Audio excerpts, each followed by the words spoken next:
Hello दोस्तों, एक बार फिर से आप सभी का स्वागत है एजुकेशन बाइट पर।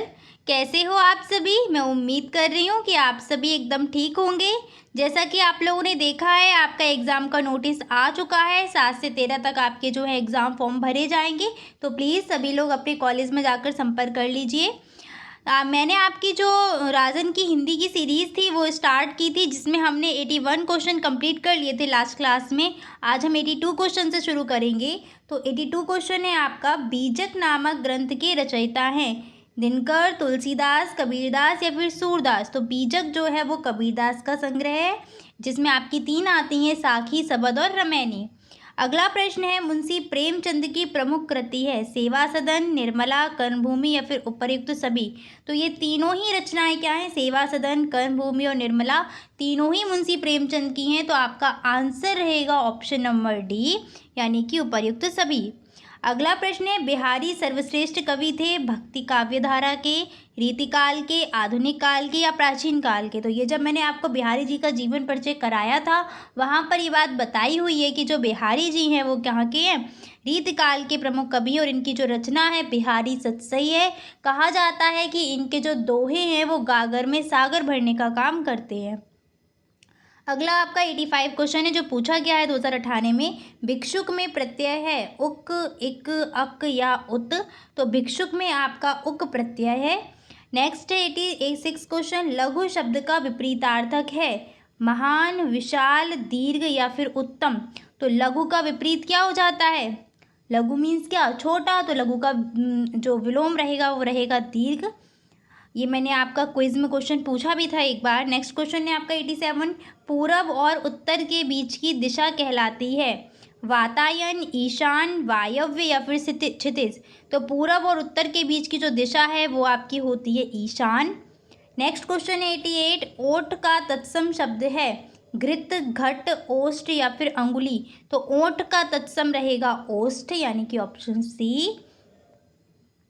नेक्स्ट क्वेश्चन है आपका, पत्थर का पर्यायवाची है शिलाखंड, चोटी, गिरी या इनमें से कोई नहीं। तो गिरी जो है वो आपका पर्वत का पर्यायवाची, यानी कि पहाड़ का। और जो पत्थर है वो क्या होता है? किसी का एक टुकड़ा होता है, चाहे पत्थर पहाड़ का टुकड़ा बोल लीजिए। तो आपका जो आंसर रहेगा वो रहेगा ऑप्शन ए, यानी कि शिलाखंड। शिला भी आपका पर्वत में यहीं आ जाएगा। 90 क्वेश्चन है आपका, राजा का पर्यायवाची है सेनापति, नृप, किसान या फिर मंत्री। तो राजा का पर्यायवाची रहेगा नृप। ऐसे ही नरेश हो गया, राजन हो गया, ठीक है, भूपति हो गया, ये सारे राजा के पर्यायवाची हैं। 91 क्वेश्चन है आपका, रचना का अर्थ है निर्माण, सजाना, नवसृष्टि या फिर उपर्युक्त सभी। तो रचना मीन्स क्या होगा? निर्माण होगा, नवसृष्टि भी होगा, यानी कि सीधी सी बात है, आंसर क्या रहेगा? उपर्युक्त सभी। सजाना भी फिर इसी के अंतर्गत आ जाएगा। नेक्स्ट क्वेश्चन है, कौन सी वर्तनी शुद्ध होगी? त्याज्य, त्याजय या फिर त्याज्य या फिर त्याजय। तो त्याज्य शब्द होता है, यानी कि आंसर रहेगा ऑप्शन सी।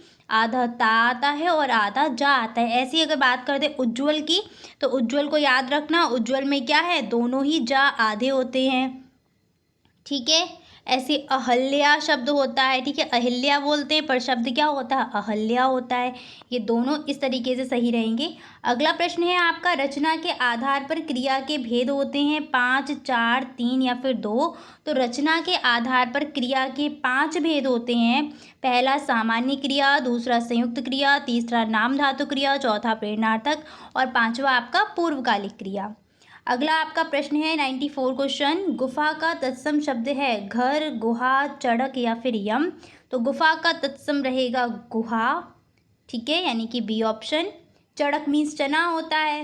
95 है, मामा का तत्सम शब्द है, मामा का तत्सम क्या होगा? मामू, भ्राता, चच्चा या मातुल। तो सीधी सी बात है, मामू तो हम हिंदी में बोलेंगे प्यार से, भ्राता भाई होता है, चच्चा तो मतलब चाचा जी को बोलते हैं गाँव में चचा, ठीक है। और जो आपका मातुल है ये संस्कृत का शब्द है, यानी कि तत्सम शब्द है।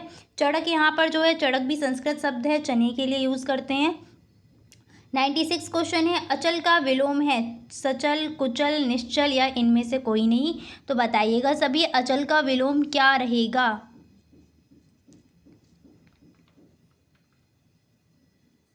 अचल का विलोम रहेगा आपका चल, और चल नहीं दिया है तो फिर हम कौन से ऑप्शन पर जाएंगे? सचल पर। ठीक है। नेक्स्ट क्वेश्चन है आपका 97 क्वेश्चन, बहुत इंपॉर्टेंट क्वेश्चन है, कई बार एग्जाम में पूछा गया है। जंगम का विलोम है संगम, सत्संग, स्थावर या व्यावर? तो जंगम का विलोम होता है स्थावर, यानी कि आंसर रहेगा ऑप्शन सी। अगला प्रश्न है, इसका आंसर बताइए। एक अनार 100 बीमार, लोकोक्ति का अर्थ है मूर्खों में थोड़ा बुद्धिमान, किसी की कमाई कोई और खाए, ठीक है, या फिर ज़रूरत ज़्यादा, वस्तुएं कम, या इनमें से कोई नहीं।